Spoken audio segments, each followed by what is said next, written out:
Okay, good afternoon everyone. तो आज हम लोग ऑक्सी एसिड पे जो हम लोग क्लास किए थे उस पर बेस्ड क्वेश्चन सॉल्व करने जा रहे हैं, है ना। 25 क्वेश्चन है, देखते हैं एक दिन में कितने क्वेश्चन हम लोग सॉल्व कर पाते हैं, है ना। पूरा डिटेल में आपको समझाएंगे। यहाँ पे कुछ कुछ ऐसा क्वेश्चन है, कोई एसिड है, उसका नाम दिया हुआ है, तो नाम से उसका फार्मूला आपको नहीं सिखाया गया है, वो हम सिखाएंगे बाद में। उसका भी ट्रिक है ना, वो कैसे लिखा जाता है वो सब बाद में सिखाएंगे। लेकिन आज हम फार्मूला दे देंगे आपको और कैसे कैसे क्वेश्चन बनाना है उसको देखिएगा, ठीक है ना। तो पहला क्वेश्चन है, what is the range of oxidation state shown by phosphorus in oxy acid. मतलब फॉस्फोरस का ऑक्सी एसिड कितना होता है आपको मालूम है ना, कौन कौन सा ऑक्सी एसिड होता है फॉस्फोरस का, और उसमें ऑक्सीडेशन स्टेट कहाँ से कहाँ पे हो सकता है ना, कहाँ से कहाँ हो सकता है। देखिए, तो हम लोग ये पढ़े थे H3PO2 पढ़े थे ना, ये H3PO3 H3PO4। अब इसमें तीनों में देखिए तो फॉस्फोरस का ऑक्सीडेशन स्टेट कहाँ से कहाँ रेंज कर रहा है, वही आंसर हो जाएगा आपको यहाँ पे। यहाँ देखिएगा इसका +1 ऑक्सीडेशन स्टेट आएगा, यहाँ देखिएगा +3 आ जाएगा यहाँ पे, और यहाँ देखिएगा +5 आ जाएगा। आप सॉल्व करिए, आपको आ जाएगा, देख लीजिए। ये 3 है, 3 + x - 8 = 0, तो x = +5। आंसर क्या होगा देख लीजिए, आंसर होगा,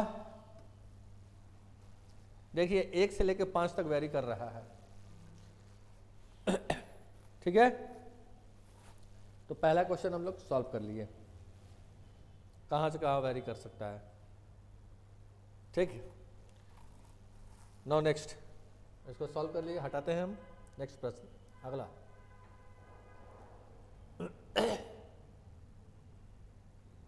चलिए ये देखिए, आज हम बोले कि ये सब जो नाम है, ये नाम से कैसे फॉर्मूला लिखा जाता है, ये तरीका हम अगले क्लास में या जब भी हम फिर इसको रिपीट करेंगे। थोड़ा सा टॉपिक रह गया उसमें कि जैसे IUPAC का नॉमेनक्लेचर होता है ना, ऑक्सी एसिड का भी IUPAC रूल होता है, उसमें कैसे नाम लिखा जाता है, उसको नाम से पहचाना कैसे जाता है। क्या?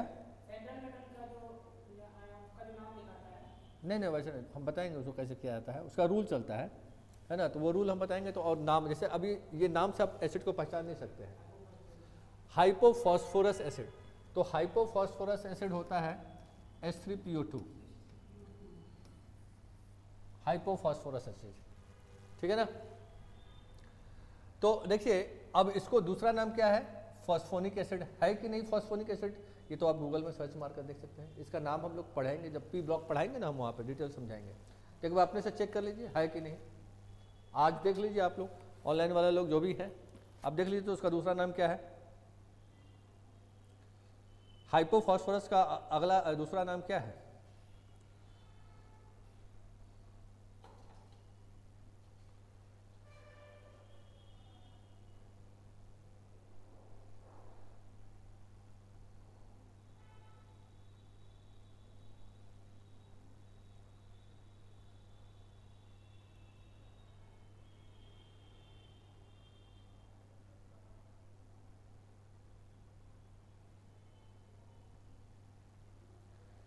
तो फॉस्फेनिक एसिड है, तो ये नहीं होगा, इसका दूसरा नाम है फॉस्फेनिक एसिड। फॉस्फेनिक एसिड लिखते जाइएगा, फॉस्फेनिक एसिड, इसका अगला नाम है फॉस्फेनिक एसिड, ठीक है। तो इनकरेक्ट मांग रहा है क्वेश्चन में, देखिए क्वेश्चन में बोल रहा है कौन सा इनकरेक्ट स्टेटमेंट है। तो हाइपोफॉस्फोरस का स्ट्रक्चर फॉर्मूला हम लिख दिए हैं। चलिए, इसका ऑक्सीडेशन स्टेट +1 है, तो 1 तो है ही है, दिख रहा है। अच्छा, ये मोनोबेसिक है, मतलब इसमें कितना OH ग्रुप है, जितना OH ग्रुप रहता है उतना ही ना H+ निकलता है उसमें से बाहर। अगर 1 निकला तो मोनोबेसिक, 2 निकला तो डायोबेसिक, 3 निकला तो ट्रायोबेसिक। तो इसका स्ट्रक्चर बना लीजिएगा, स्ट्रक्चर बनाने का तरीका हम बताए थे आपको। ये ऑक्सी एसिड है, ऑक्सी एसिड में 2 बॉन्ड कंपलसरी होता है, ये वाला और ये वाला, ये फिक्स बताए थे। अच्छा, फॉस्फोरस में देखिए अब ध्यान से, फॉस्फोरस में वैलेंस इलेक्ट्रॉन कितना होता है, 5। तो 1 इलेक्ट्रॉन यहाँ, 2 इलेक्ट्रॉन यहाँ, तीसरा यहाँ पे, अभी 2 इलेक्ट्रॉन है यहाँ पे। और हाइड्रोजन कितना है आपके पास, 2, तो हाइड्रोजन यहाँ लगा दीजिए, और एक हाइड्रोजन यहाँ लगा दीजिए, कंप्लीट हो गया पूरा। तो ये तो मोनोबेसिक दिख ही रहा है, एक ही H+ निकालेगा, मोनोबेसिक है, तो ये भी करेक्ट, ठीक है। और ये फॉर्मूला सही है, तो आंसर क्या हो जाएगा? दिस इज द आंसर, ये आंसर है। ऑनलाइन वाले लोग रिस्पॉन्ड करते जाइएगा। देखिए सेकंड क्वेश्चन सही है।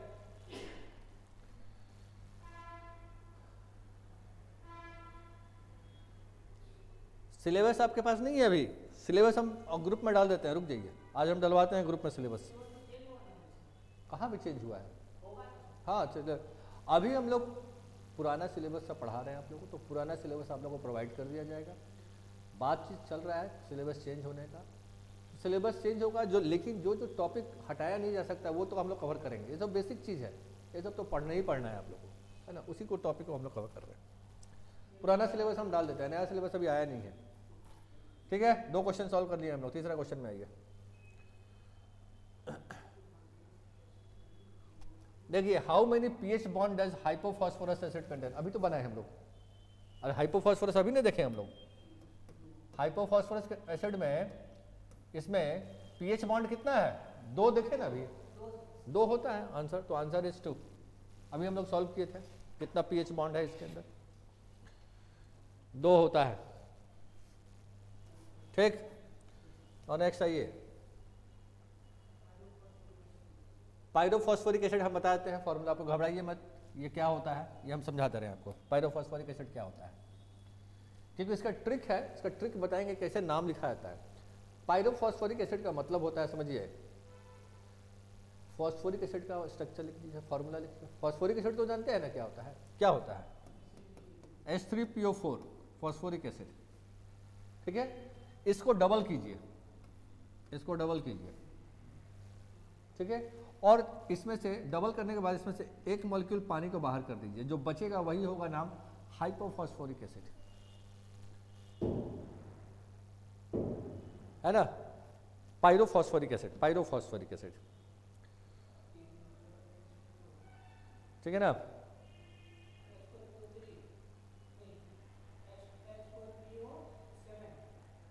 H4P2O7, तो सॉल्व कीजिएगा H4P2O7, ठीक हो गया। ये पायरोफॉस्फोरिक एसिड है। अभी हम बना दे रहे हैं आपको, अभी फॉर्मूला लिख दे रहे हैं।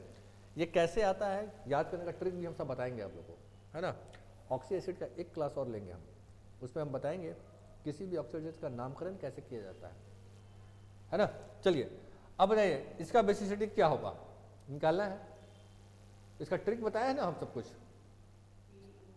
हम क्या बताया है? n-1 ये क्या करना था हमको? दिस डिवाइडेड बाय दिस, ये करना था ना, n/m। तो n ये है और m क्या है? फॉस्फोरस। कितना हो जाएगा? 7/2, कितना हो गया? 3 हम बताए थे अगर n/m का वैल्यू 3.5 आएगा तो कौन सा बॉन्ड होगा इसमें? POP, POP, POP इसमें आ जाएगा, POP। तो यहाँ पे बनाएंगे POP, एक बॉन्ड हो गया। नाउ हमको मालूम है ये ऑक्सी एसिड है, हमको ये मालूम है।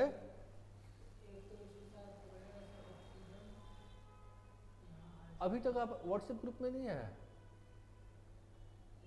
अच्छा, हम अभी क्लास के बाद बैठते हैं, 2 आदमी का ये दोनों को जोड़िए तो ग्रुप में, दोनों को जोड़िए, दोनों है, ठीक है। चलिए देखिए, अब देखिए स्ट्रक्चर बनाने का तरीका। पहले तो ये बन गया, अब चूंकि ये ऑक्सी एसिड है तो 2 बॉन्ड तो कॉमन है। कौन कौन सा? ये वाला और ये वाला, इसमें भी बना दीजिए OH। अब देखिए फॉस्फोरस में 5 इलेक्ट्रॉन होता है, 4 कंज्यूम हो चुका है, 1 इलेक्ट्रॉन यहाँ बाकी है, अभी भी 1 इलेक्ट्रॉन यहाँ पे। और क्या क्या बाकी है देखिए, हाइड्रोजन अभी 2 ही इस्तेमाल हुआ है, हाइड्रोजन अभी 2 बाकी है, और 2 ऑक्सीजन भी बाकी है। तो इसका मतलब क्या हो गया? OH यहाँ पे चल जाएगा, OH, ये स्ट्रक्चर हो गया। कितना OH है? तो टेट्राबेसिक होगा, 4 OH ग्रुप, आंसर है टेट्राबेसिक।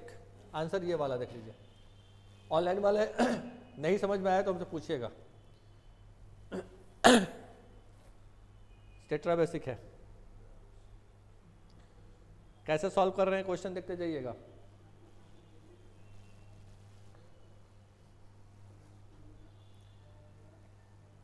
उतारते जाइए।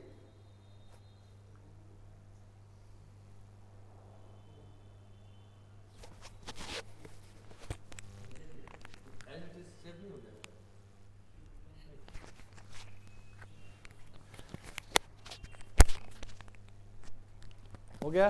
Next question.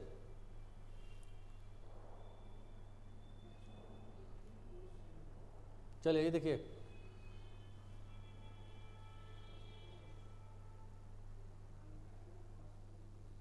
हाँ हाइपोफॉस्फोरिक एसिड।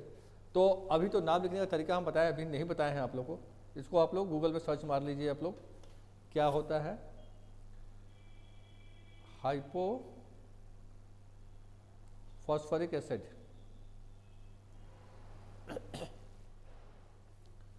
इसका फॉर्मूला है H4P2O6। अभी इसको ऐसे कर लीजिए।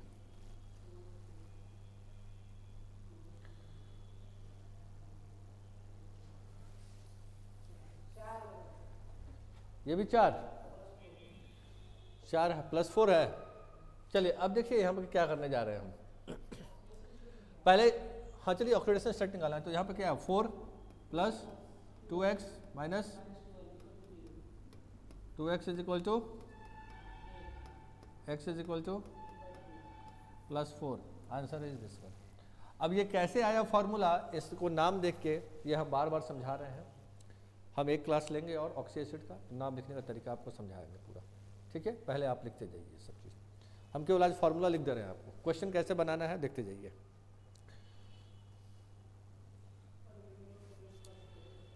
चलिए आगे देखिए।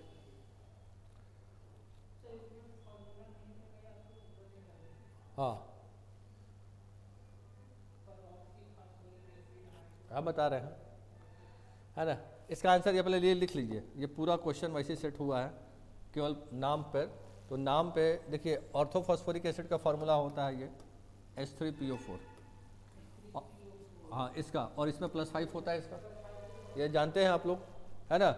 पूरा नामकरण करने का तरीका ये कैसे लिखाता है फॉर्मूला, हम सब एक क्लास लेंगे और उसमें सबका डाउट क्लियर कर देंगे कि सर इतना इतना एसिड का नाम कैसे, फॉर्मूला कैसे याद रहेगा। सबको ट्रिक दिखाएंगे आप लोग को, है ना।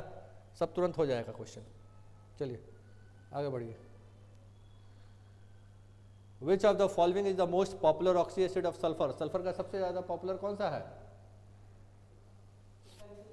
ये सल्फ्यूरिक एसिड कॉमन इस्तेमाल, ये एसिड का राजा कहा जाता है इसको। हाँ ऑक्सी एसिड ऑफ सल्फर, तो यही सल्फ्यूरिक एसिड है।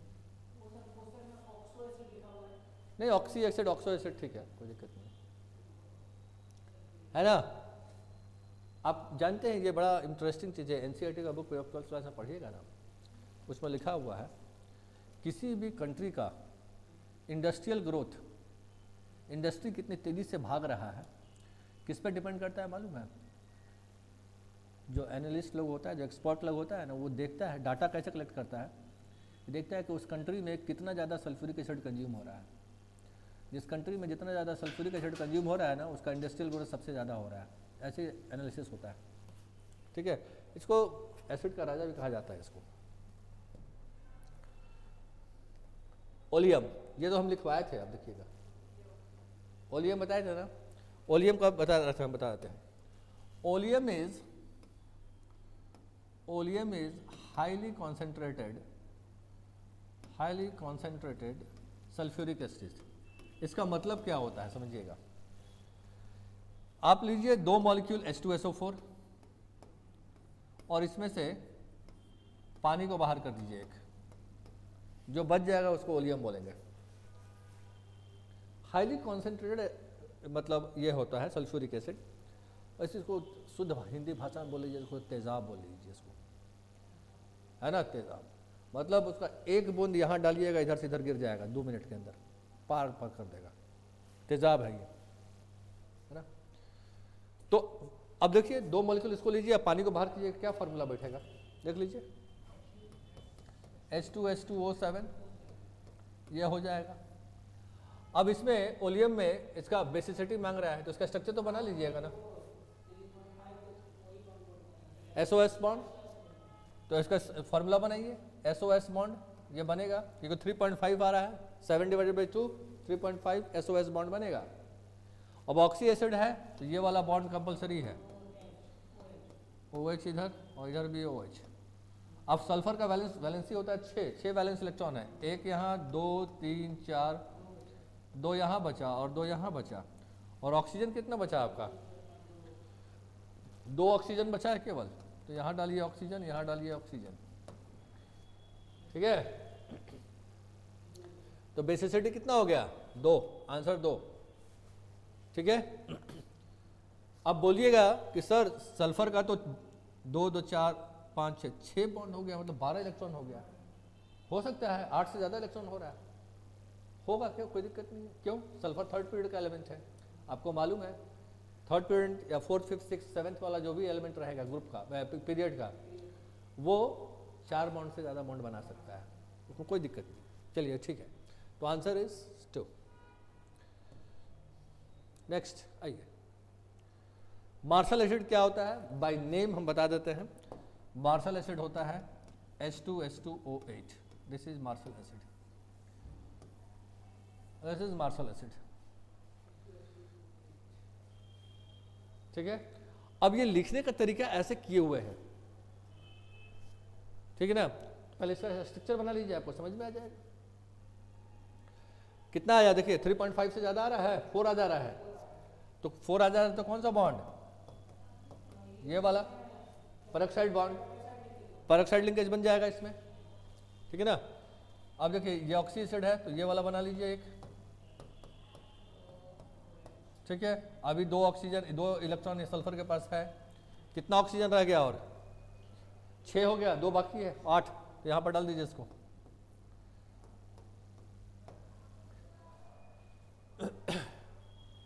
ठीक है ना। ये आपका मार्शल एसिड है। अब हम लोग देखते हैं इसमें कैसे कैसे हम लोग फॉर्मूला लिखेंगे इसका, हमको बताइए।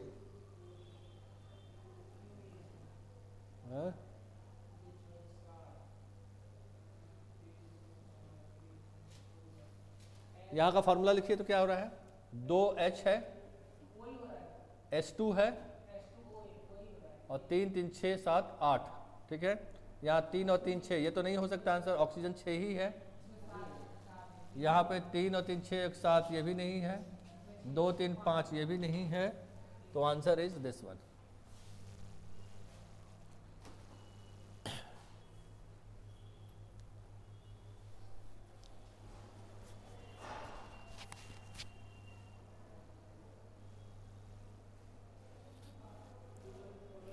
चलिए अगला प्रश्न,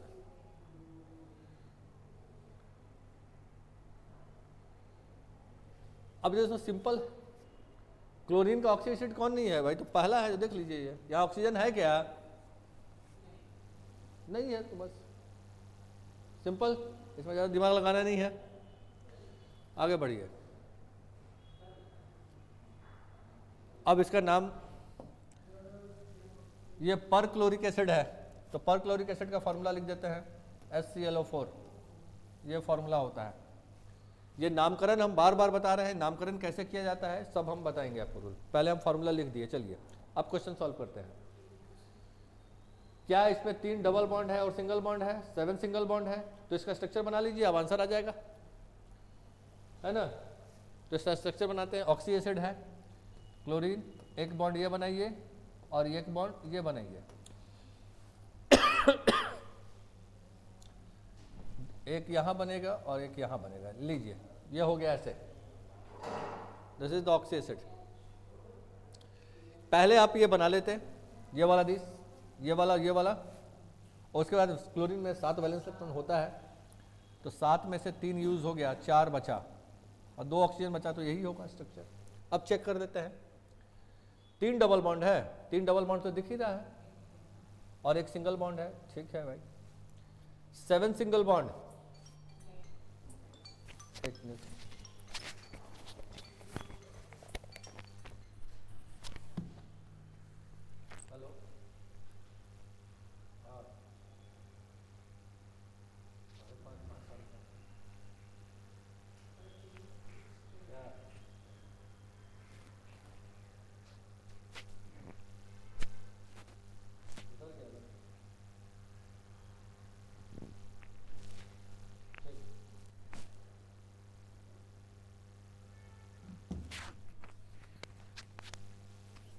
2 single bond and 2 double bond, ये नहीं हो सकता है। 3 single bond and double bond नहीं, पहला आंसर होगा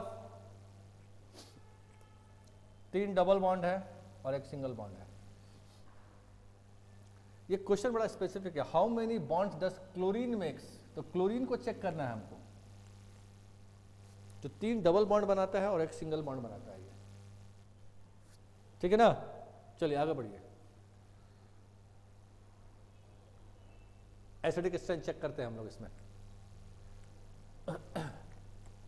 चलिए इसमें हमें ट्रिक बताते हैं आपको, कैसे याद रखिएगा, ठीक है ना।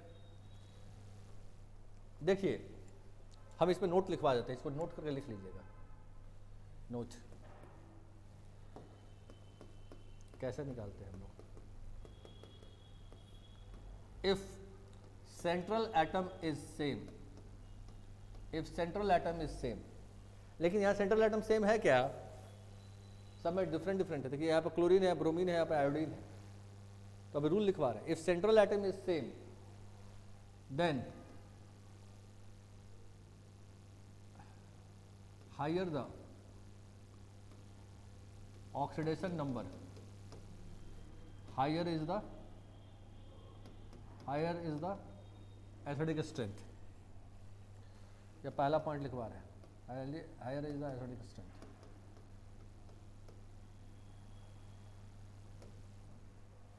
If central atom is same then higher the oxidation number, higher is the acidic strength. इसका एग्जांपल हम दिखा देते हैं आपको, जैसे HClO, HClO2, HClO3 और HClO4। अगर देखिए यहाँ पे सेंट्रल एटम सब में सेम है, लेकिन ऑक्सीडेशन स्टेट सेंट्रल एटम का हमेशा डिफरेंट है। तो जैसे जैसे ऑक्सीडेशन स्टेट बढ़ेगा उसका एसिडिक स्ट्रेंथ बढ़ेगा। तो यहाँ पे देखिए +7 पे है, यहाँ +5 पे है, यहाँ +3 पे है, यहाँ +1 पे, तो एसिडिक स्ट्रेंथ क्या हो जाएगा, यही ना ऑर्डर हो जाएगा एसिडिक स्ट्रेंथ का ऑर्डर। लेकिन दूसरा case, if central atom is not same, अगर सेंट्रल एटम सेम नहीं है then acidic strength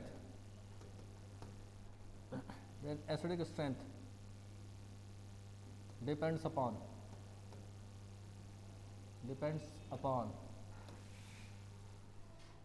electronegativity of central atom, समझ में आया, इलेक्ट्रोनेगेटिविटी। तो higher the electronegativity, higher is the acidic strength, higher is the acidic strength.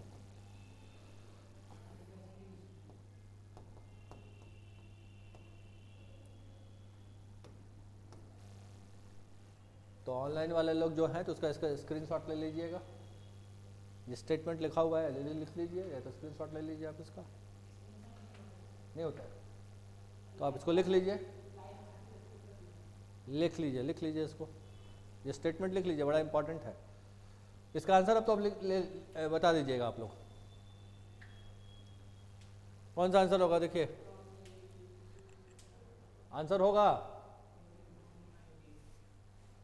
देखिए कैसे बता रहे हैं, ये हेलोजन है तो फ्लोरीन होता है, क्लोरीन होता है, ब्रोमीन होता है, और तो ऊपर से नीचे इलेक्ट्रोनेगेटिविटी क्या होता है, कम होता है, घटता है। तो सबसे बड़ा ये, उसके बाद ये, तो क्लोरीन यहाँ सेंट्रल एटम, फिर ब्रोमीन, और फिर तो आंसर इज ए।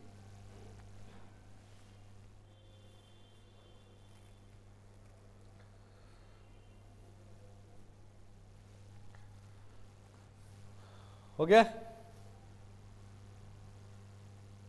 लिख लिए ऑनलाइन वाले लोग, हम बढ़ रहे हैं।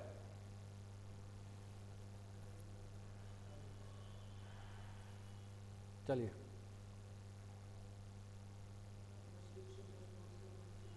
What is the range of oxidation state shown by nitrogen in its oxides. तो नाइट्रोजन का ऑक्साइड्स कौन कौन सा होता है, आपको याद है, देखिए कौन कौन सा ऑक्साइड होता है, बताने जा रहा है। N2O, NO, NO2, N2O3, N2O5, इतना है, ठीक है। अब ऑक्सीडेशन स्टेट सब में चुनिए, यहाँ चुनिएगा तो यहाँ +1 आ जाएगा, यहाँ देखिएगा +2 आ जाएगा, ठीक है। अच्छा यहाँ +4 आएगा, यहाँ कितना +3 आ जाएगा, यहाँ +5 आ जाएगा। तो 1 से लेके 5 तक पूरा आ रहा है। इसको देख लीजिए यहाँ पे N2O5 का 2x - 6 = 0, तो x = 6/2 कितना हो जाएगा 3। तो यहाँ पे देख रहे हैं ना, ये आ रहा है यहाँ पे। तो 1 से लेकर 5 तक पूरा कितना ऑक्साइड्स है इसमें।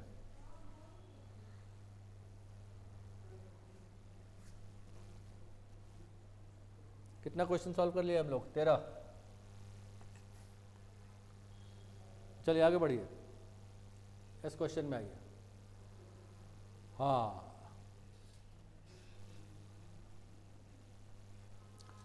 among the following oxy acid of phosphorus the strongest reducing property is। reducing property कैसे शो होता है, ये हम क्वेश्चन बताए थे आपको। reducing property कैसे चेक होता है, जिसमें हाइड्रोजन डायरेक्ट फॉस्फोरस से अटैच्ड हो।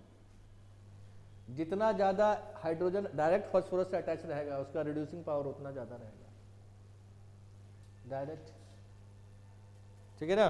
चलिए चेक करते हैं। आपको मालूम है इसमें कितना रहता है, आप देखे थे ना हम, इसमें 2H+ रहता है, 2H रहता है ना डायरेक्ट, 2H रहता है। ये स्ट्रक्चर इसका है, इसका स्ट्रक्चर देखिए कितना होगा। इसका स्ट्रक्चर एक भी रहता है क्या, एक भी रहता है क्या, डायरेक्ट H रहता है क्या, एक भी नहीं है इसमें। तो ये तो आंसर हो नहीं सकता, ठीक है। चलिए इसमें आइए, इसको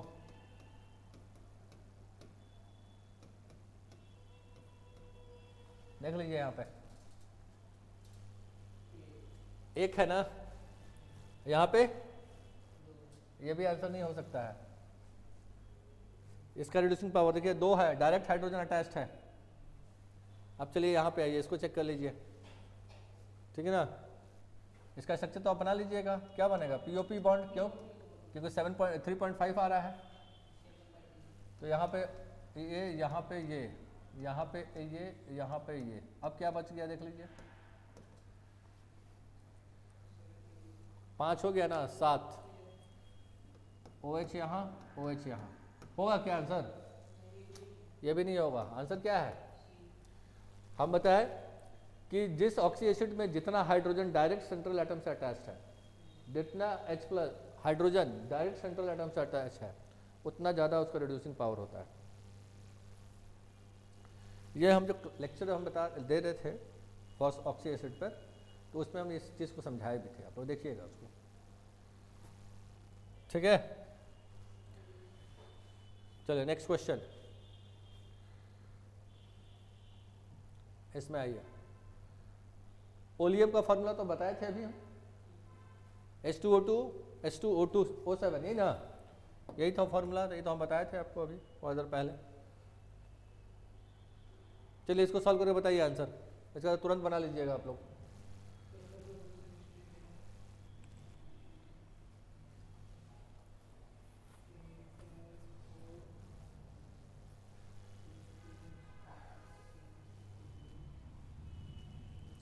यहाँ कितना है देख लीजिए, 4 +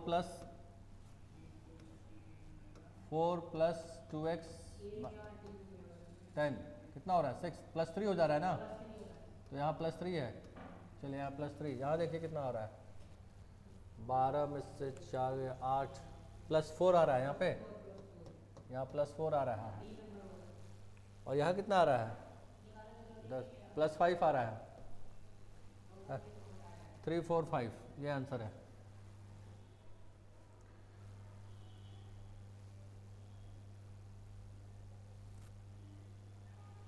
नेक्स्ट,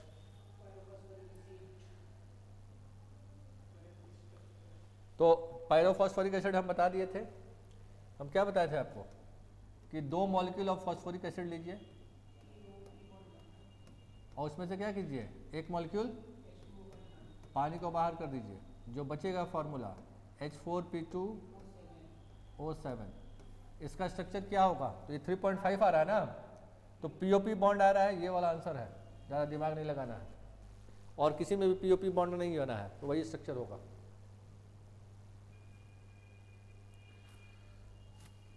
आगे आइए, ये वही क्वेश्चन है।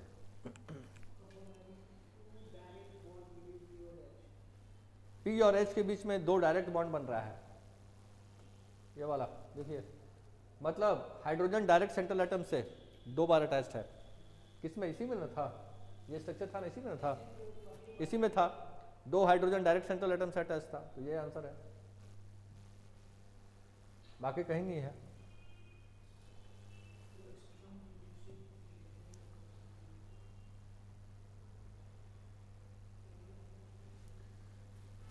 क्वेश्चन है, रिड्यूसिंग बिहेवियर किसके कारण होता है?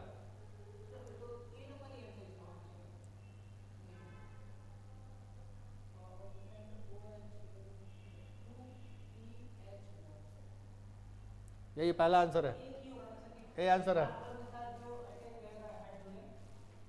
पहला आंसर है। प्रेजेंस ऑफ 1 OH ग्रुप है उसमें, और 2 क्या है, इसी के चलते तो रिड्यूसिंग पावर आता है इसमें, इसी के चलते इसमें रिड्यूसिंग पावर आता है।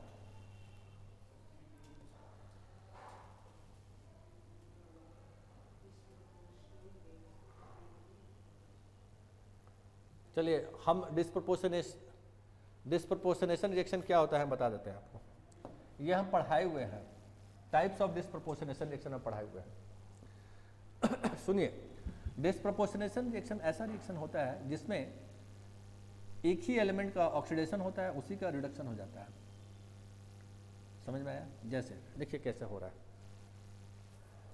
यहाँ पे ऑक्सीडेशन स्टेट क्या है फॉस्फोरस का, बताइए तुमको, +3 है। तो हमको यहाँ पे जो 2 प्रोडक्ट बनेगा ना, एक में उसका ऑक्सीडेशन स्टेट 3 से ज़्यादा होना चाहिए और एक में 3 से कम होना चाहिए, इसको बोलते हैं डिस्प्रपोर्शनेट। एक ही एलिमेंट का ऑक्सीडेशन भी हो गया, मतलब अगर ऑक्सीडेशन स्टेट ज़्यादा हो रहा है तो मतलब ऑक्सीडेशन हो रहा है, और कम हो रहा है तो रिडक्शन हो रहा है, तो ऑक्सीडेशन रिडक्शन दोनों हो रहा है इसमें, ठीक है। चलिए इसमें देखिए, तो इसका ऑक्सीडेशन स्टेट कितना हो गया यहाँ पे, ऐसा कंपाउंड देखे हैं क्या, कुछ ऐसा कंपाउंड तो हम लोग कहीं देखे नहीं है, ये होता है क्या, ये तो नहीं होता है, क्या हो गया इसको, हाँ ये नहीं होगा, अच्छा ये भी नहीं होगा, आंसर होगा ये। चलिए देख लेते हैं हम लोग कैसे होता है, बताइए। तो फॉस्फोरस का ऑक्सीडेशन स्टेट यहाँ क्या +5 है, +5 है, तो बढ़ गया, 3 था 5 हो गया, यहाँ कितना है बताइए तो, x + 3 is equal to x is equal to, तो यहाँ +5 हुआ और यहाँ पे तो बढ़ भी गया, और यही आंसर है। मतलब ऐसा डिस्प्रपोर्शनेशन रिएक्शन ऐसा रिएक्शन होता है जिसमें एक ही एलिमेंट का ऑक्सीडेशन भी होता है और उसी का रिडक्शन भी होता है। तो यहाँ पे देखिए इसमें क्या हो गया, यहाँ पे ये कंपाउंड जो बना ये वाला, इसका ऑक्सीडेशन हो गया है, 2 इलेक्ट्रॉन निकल गया ना इसमें से, ऑक्सीडेशन हुआ, और इसमें देखिए इसमें इलेक्ट्रॉन आ गया है, नेगेटिव हो गया है, तो दिस इज द आंसर।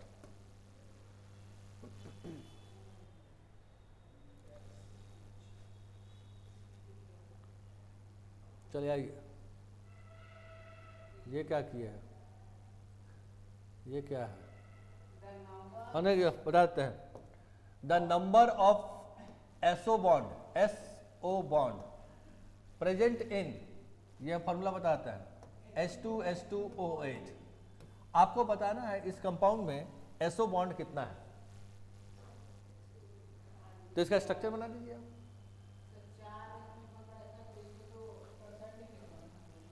तो ये वाला पेरोक्साइड लिंकेज, ये वाला, ये वाला, ये वाला और ये वाला, अब बच गया 2, और ऑक्सीजन कितना बचा, 2, यहाँ पर लगा दीजिए, यहाँ पे 2,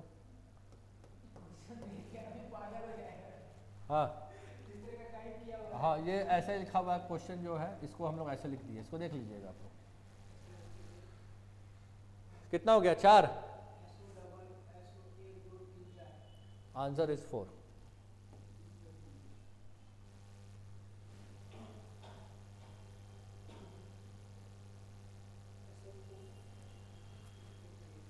चलिए आगे बढ़िए, आइए इसको सॉल्व कीजिए, स्ट्रक्चर बना लीजिएगा। ये सब बेसिक केमिकल बॉन्ड का क्वेश्चंस है ना। चलिए देखिए हम कैसे बना रहे हैं, ध्यान दीजिए इधर। सल्फर में बैलेंस इलेक्ट्रॉन कितना होता है 6, 4 तो बॉन्ड बना गया, तो एक लोन पेयर बचेगा। तो एक वाला कौन सा है देख लीजिए, ये आंसर हो नहीं सकता है, देख लीजिए इसको हटाइए पहले, जो आंसर नहीं हो सकता है इसको हटाइए, ये भी हटाइए, ये 1 1 रह गया यहाँ पे, 2 आंसर खत्म। चलिए इधर आइए, कार्बन में बैलेंस इलेक्ट्रॉन कितना 4, चारों का 4 बॉन्ड में चला गया, लोन पेयर बचा क्या 0, तो ये 0 आंसर यही होगा, ये हो नहीं सकता क्योंकि यहाँ पे 1 लिखा हुआ है। ठीक है, अब इसको चेक कर लीजिए, इसमें 2 वैलेंस इलेक्ट्रॉन होता है कि नहीं, 2 पेयर अप रहेगा कि नहीं। ज़ीनॉन में वैलेंस इलेक्ट्रॉन कितना 8, 4 चला गया बॉन्ड में, 4 रहेगा, मतलब 2 लोन पेयर बचेगा। तो देख लीजिए यहाँ पे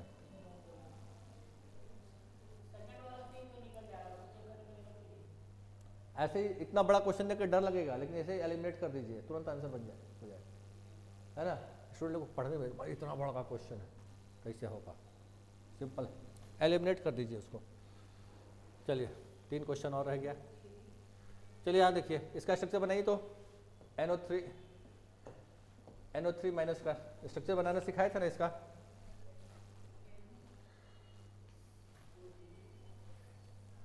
नाइट्रोजन का बैलेंस इलेक्ट्रॉन कितना 5। चलिए देखिए यहाँ पे 5 बना रहे हैं हम, 1 2 3 4 5। ऑक्सीजन कितना है आपके पास 3, एक ऑक्सीजन यहाँ, एक ऑक्सीजन यहाँ, एक ऑक्सीजन यहाँ, तो यहाँ पे कितना हुआ 6 ना, यहाँ 6 और इधर भी 6, और एक एक्स्ट्रा इलेक्ट्रॉन है नेगेटिव चार्ज, यहाँ डाल दीजिए, ये नेगेटिव चार्ज, यहाँ से यहाँ बॉन्ड बना लीजिए, यहाँ से यहाँ बॉन्ड बना लीजिए। कितना इलेक्ट्रॉन हो गया नाइट्रोजन पर देख लीजिए, 8 हो चुका है।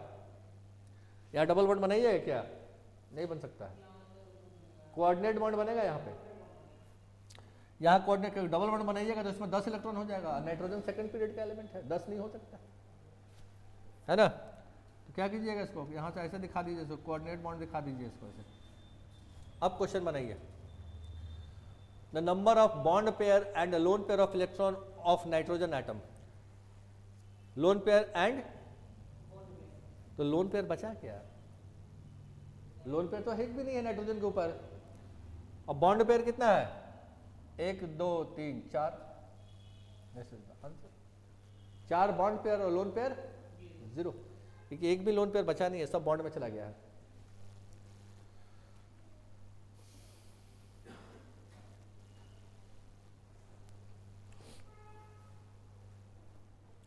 चलिए देखिए 2 क्वेश्चन रह गया और,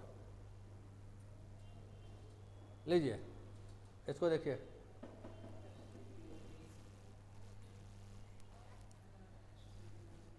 पहले स्ट्रक्चर बनाइए, आपको आंसर मिल जाएगा तुरंत। ऑक्सी एसिड H3PO3 का स्ट्रक्चर बनाइए, आपको आंसर तुरंत मिल जाएगा आपको। H3PO3 है तो ऐसा लिख लीजिए, देख लीजिए स्ट्रक्चर कैसे बनता है इसका। फॉस्फोरस, ये वाला ऑक्सी एसिड है तो ये 2 बॉन्ड तो होना है। अब इसके पास कितना बच गया 2 इलेक्ट्रॉन, और क्या क्या बचा है देख लीजिए, इसमें 2 ऑक्सीजन बचा है और एक हो गया, एक फॉस्फोरिक एसिड है, तो ये तो पूरा वही हो गया फॉस्फोरिक एसिड, ये हो गया ना। तो फॉस्फोरिक एसिड तो ऐसे ही बनता है ना।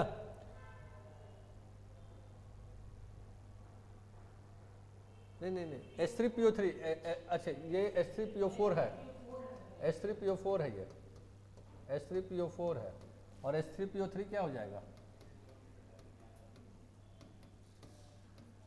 ये है H3PO3, ठीक है। बताइए H3PO3 डायाबेसिक है, ठीक है भाई डायाबेसिक है, 2 गो है, और रिड्यूसिंग है क्योंकि हाइड्रोजन है, तो ये आंसर सही हो सकता है। ये डायबेसिक है, नॉन रिड्यूसिंग तो नहीं है, रिड्यूसिंग तो है ना, तो ये तो आंसर नहीं हो सकता है। It is a tribasic and reducing, ये तो गलत होगा। ट्राइबेसिक तो है, रिड्यूसिंग है क्या? रिड्यूसिंग नहीं है, क्योंकि डायरेक्ट एच वाला है ही नहीं एक भी, ये आंसर नहीं हो सकता है। इट इज अ ट्राइबेसिक होता है क्या H3PO3? ये तो डायबेसिक होता है, ये तो खत्म हो गया। आंसर इज दिस, हो गया।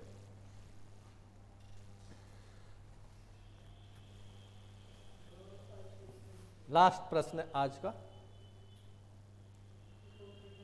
Iso electronic species. क्या होता है आइसो इलेक्ट्रॉनिक स्पीसीज? जिसमें इलेक्ट्रॉन का संख्या समान होता है ना। तो इलेक्ट्रॉन का संख्या गिनिए सब में। क्लोरीन में कितना होता है? 17 दूना 34, 34 है ना, 34, 34 प्लस 8 कितना हो गया? 42। इसमें 42, इसमें आयोडीन में आप इसको ऐसे कर लीजिए, आइसो इलेक्ट्रॉनिक में इतना मत कीजिए, आप इसको ऐसे कीजिए, वैलेंस इलेक्ट्रॉन को काउंट कर लीजिए। 7 दूना 14 और प्लस 6 कितना हो गया? 20। इसको जोड़िए, 7 14 21, ये तो हो नहीं सकता है, नहीं होगा। चलिए इधर आइए, 7 और ये तो सेम हो गया भाई, 21। और ये कितना हो गया? 7 और 7 प्लस 6 दूना 12 कितना? 19। ये भी नहीं होगा। चलिए अब इसमें आइए, इसमें 7, इसमें 6 दूना 12 और प्लस 1 कितना? 20। चलिए इसमें आइए, कार्बन में कितना? ये क्या रख दिया है? CI।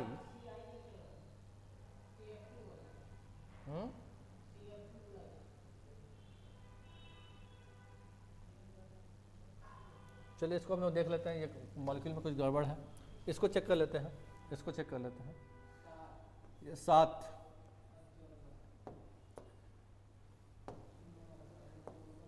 क्यों नहीं लिखा रहा है? 7 और 14 21 हो गया ना, यहाँ पे 21 और 2 22, ये गड़बड़ हो रहा है, इसमें भी नहीं हो रहा है। आंसर कहीं ना कहीं यहीं पे आएगा, इसको कोई एरर है, इसको हम लोग देख लेंगे, हम चेक करवा लेंगे एरर कहीं आ रहा है, ठीक है ना। इलेक्ट्रॉन का संख्या सब में सेम हो जाए, समान हो जाए। आ जा रहा है CF2 पे, CF2 प्लस मतलब कार्बन है तो 4 है, कार्बन में है।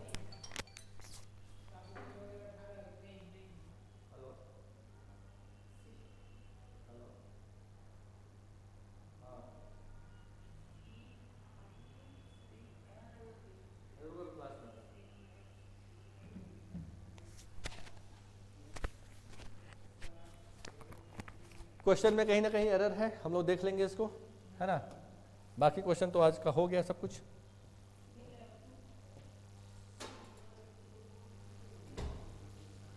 तो आज भर के लिए आप लोग देख लीजिएगा इसको, है ना। आप लोग ऑक्सी एसिड का, ये क्वेश्चन तो समझ में आ गया ना कैसे सॉल्व करना है। क्वेश्चन में एरर था, कोई घबराने का बात नहीं है, क्वेश्चन में एरर है, तरीका हम बता दिया कैसे आइसो इलेक्ट्रॉनिक निकलता है। इलेक्ट्रॉन का संख्या समान होगा तो इसमें हम लोग ये कर लेंगे, ठीक है ना। या तो आप पूरा इलेक्ट्रॉन का संख्या काउंट कर लीजिए आप, है ना। अब यहाँ पे कुछ एरर आ रहा है, इसके चलते आंसर नहीं आ रहा है, तो हम लोग देखेंगे कैसे नहीं आता है, ठीक है ना। तो ये हो गया हम लोग का ऑक्सी एसिड। अगले क्लास में हम ऑक्सी एसिड का ही टॉपिक जो बचा हुआ थोड़ा सा था, जैसे नामकरण, पायरोफॉस्फोरिक एसिड, हाइपोफॉस्फोरस एसिड, ये सब जो नाम है ना, ये नाम लिखने का तरीका आप लोगों को बताएंगे। ये खत्म कर लेंगे तब हम एटॉमिक स्ट्रक्चर पर फिर से चलेंगे, ठीक है ना। ठीक है, थैंक यू।